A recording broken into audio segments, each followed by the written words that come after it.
Hello everyone, it's Fike here, and today I'll be showcasing some more gameplay within the EX7 format, and of course in this case it'll be with the new Zephagamon deck. And I think it definitely is a fun deck to play, and I think, with all the fact that you can unsuspend a whole bunch and be able to kind of redirect attacks all over the place, I think is kind of nifty. And I do like two boss monsters it has, the Star Deck Zephaga along with the EX7 one, just because one can easily dish out more damage along with being able to just get protection with the Star Deck one. And again, I think both are pretty solid overall, and they kind of just fit different situations depending on what you need.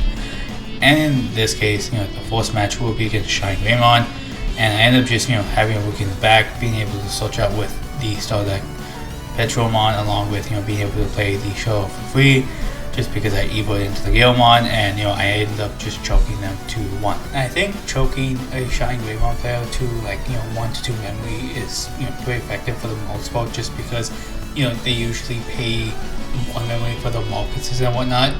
And I do think that since right now they don't have the memory set out, it's again really useful, because say if they did have something like the BT17 Agu, they were unable to really take advantage of that in this current state. And unfortunately they just bricked really hard and just hard slammed the EX4 Angoramon, and even with 3 memory I would have been able to pretty much go off in this case, because again I had pretty much the line, and I forced just play Vortex Resonance to pretty much get the extra soldier and Evo was essentially free.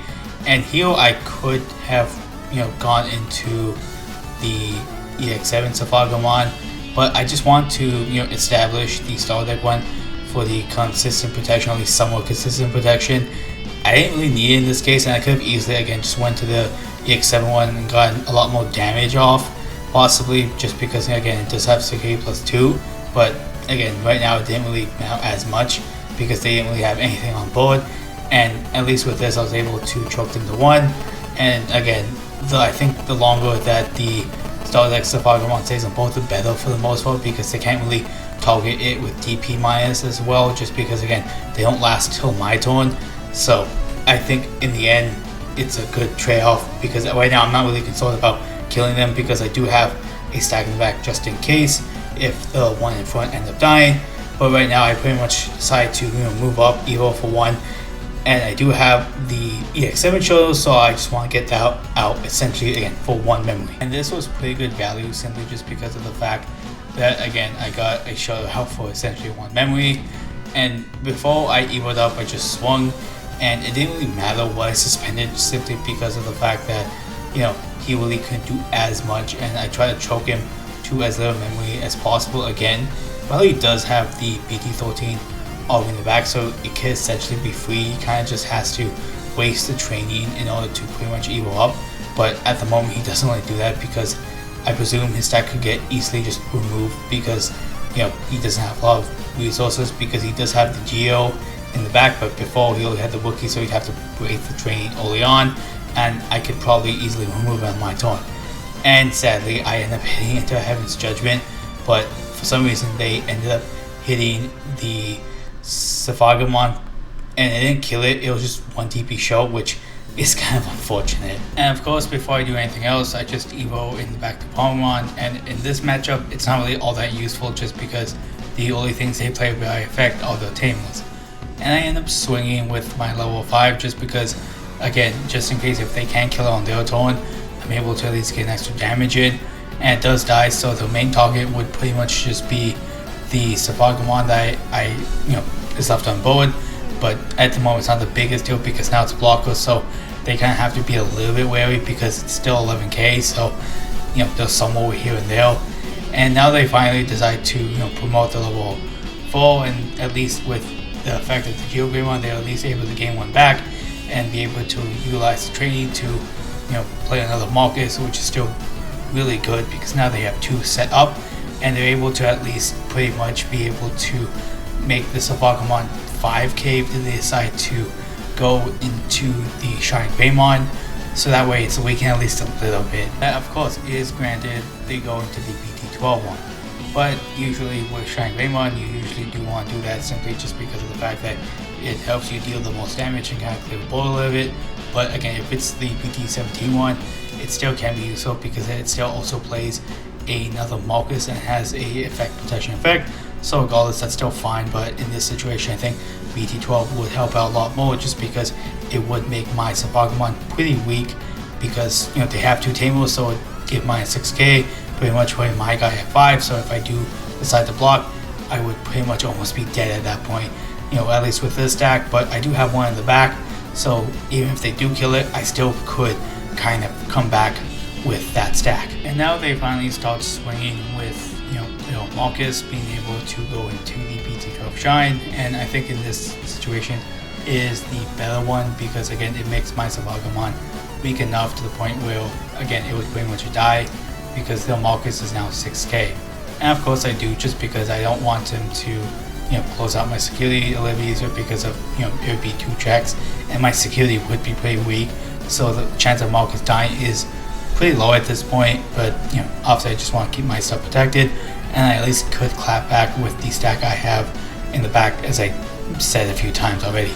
And then they play the BT17 Marcus to get another blocker out, so now I kind of have to figure out a way to not only remove the Marcus and also remove the Shine Greymon they have. But I don't think it's the biggest concern at the moment, just because I feel confident in being able to at least remove the Shine Greymon, because right now that's my biggest concern, because as long as they have a Greymon on the board, they're able to kind of trigger all the Marcuses and whatnot, at least, you know, have it be the most useful, because, you know, the BT12 one relies on that. So, you know, I end up going into the EX7 Zephagamon, so that way I at least am able to swing for 2, because I do have the plan to unsuspend it, swing into the Shine Greymon, and then suspend itself with its one attacking to be able to, you know, bomb deck it. And since I do have the memory cell shadow, I can use that to again switch the attack target to swing directly, so I'm able to at least, you know, be able to do some damage regardless and still get rid of the big annoying stack, because again they could also have the ace in hand as well. So if they don't get rid of it, my Zephagamon could deal with some annoying stuff, and while it's unaffected, again the Shine Greymon ace is still a really big body, and I don't really know if I could deal with that. And at the moment they would pretty much have to use an option to remove my Mega at the current moment, because it's unaffected by Digimon effects thanks to, you know, the Ground Angoramon. So again, if they don't have that, it pretty much is over for them. And, you know, I do hit another Marcus, but again, it doesn't really matter just because they don't have anything on board to really take advantage of that at the current moment. And on the other turn, they pretty much do end up hard slamming the Shine Greymon both board. And I think the only way they would kind of survive is if they were able to, say, get a blocker, but it wouldn't really matter as much because I would be able to, you know, suspend something with Zephagamon and then be able to redirect the attack with, you know, Shoto at the end of turn. So again, I would have had game regardless. And the next match is going to be against the Heavy Metal Dramon deck from EX7, and I think it's another really interesting deck just because it's made to pretty much dump your entire hand in the trash and then be able to use the Heavy Metal to also do a lot of damage with new Loudmon ultimate, along with being able to kind of swarm the board. And I think it's, again, a really interesting deck, and I'm really excited to see it get more support just because it just seems like a fun purple deck to play. And in this case, I end up, you know, going first. I go into the Star Activity one in the back and just, you know, hard slam trading, just a pretty good option in general. And in this case, I do grab the level 4 Gilmon. I could have grabbed the ultimate, but I was kind of hoping that maybe I was able to, you know, see a level 5 a different point, and if I did draw a Shoto, that would still be at least kind of value in my mind. And they just sent me to 1 with the Yugi. And in this case, I end up drawing into the level 5, but I don't promote just because, again, I don't have the Tamer to really get the free effect off. So, you know, it is what it is, sadly. And again, at least they don't gain the memories, so then they just set me to 3 with the Mat. And in this case, I end up just, again, keeping in the back because I kind of want them to bring out their stack force so I can kind of, like, you know, try to remove it. So I just end up going to the Grand Gilmon and just hard slamming the level 3 Bedouinmon, so that way, you know, if they kill it, it's not really the worst thing because I'm able to kind of just bring out with my level 5 and be able to kind of swing with my Zephagamon that I have in my hand. And then they end up swinging with the Impmon, and I'm not exactly sure why they did it, maybe just to get some chip damage in, but again, I'm not really sure. But now I'm able to, again, kind of remove the blocker simply because I'm able to suspend it and swing over it really easily. And that's of course what I do. I just go into the EX7 Zephagamon to be able to just do exactly that. And while I don't have piercing, I'm at least able to unsuspend it. And I could choose to bomb deck it, but I don't really want to, just because I want to gain the extra memory so I can at least use stuff like training and whatnot. And while I do get the annihilation to kill my level 3, it's not the biggest deal, just because it wasn't really all that important to me anyways at the current moment. And of course I swing for 2 checks and it lives, thankfully. And now I'm able to just use the train to hopefully grab another level 3, and that's exactly what I do right here, just because I want to build the other stack in the back. And it is at least somewhat unfortunate I'm not able to get any shows on the board because they can have blockers and whatnot like that, and I can use at least one of them to have blockers of my own, but sometimes it is what it is. You can't really see your tamers all the time. And of course they just start building up in the back, and along with playing the boost, and that way they can pretty much pop off next turn. And again, at most I could just do 2 checks, and that's pretty much it. So my main goal right now is of course just to try to build up something else in the back, and that way at least I can have something for next turn when they most likely will be able to kill off my Zephagamon. And in my mind I was thinking, damn, I really did end up hitting into another Yuki, because now they can pretty much be able to kind of start the turn at 5 essentially. And again, they just have so much memory gain, and I'm not super worried. I just was thinking, damn, that's a little bit unfortunate, because now they're able to kind of just control how much they give me on their turn, which kind of worries me as well.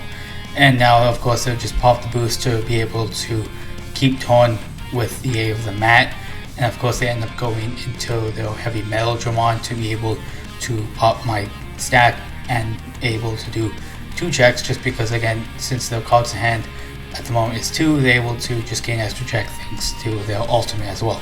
But again, I'm not really worrying all that much, just because at most again they're only able to do 2 checks and possibly just set up like maybe another body, which in this case they are going to set up another blocker.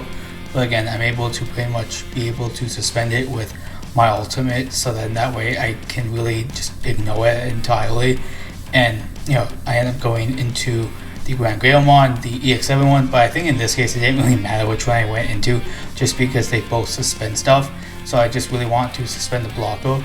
And again, with the course of action, it didn't really matter as much, because I end up being able to swing into the blocker anyway, so that way I can gain some memory and just clear out the other body, because right now I just really want to focus on just doing that. And it does kind of suck I don't have piercing. I didn't really get to see my tamers at all, but again, I think the deck still is fine to pretty much bullet clear. It gets decent amount of DP and memory gain, and again, I just really like it for the Vortex as well. I think Vortex is a really good mechanic, and I'm hoping to see it a lot more in the future. And I pretty much again just end up bullet clearing them, so that way they can't really win next turn, and that way I think I would have enough time to pretty much just be able to finish them off regardless, because then I could just play another body, and if they don't remove both of them, then I pretty much have game.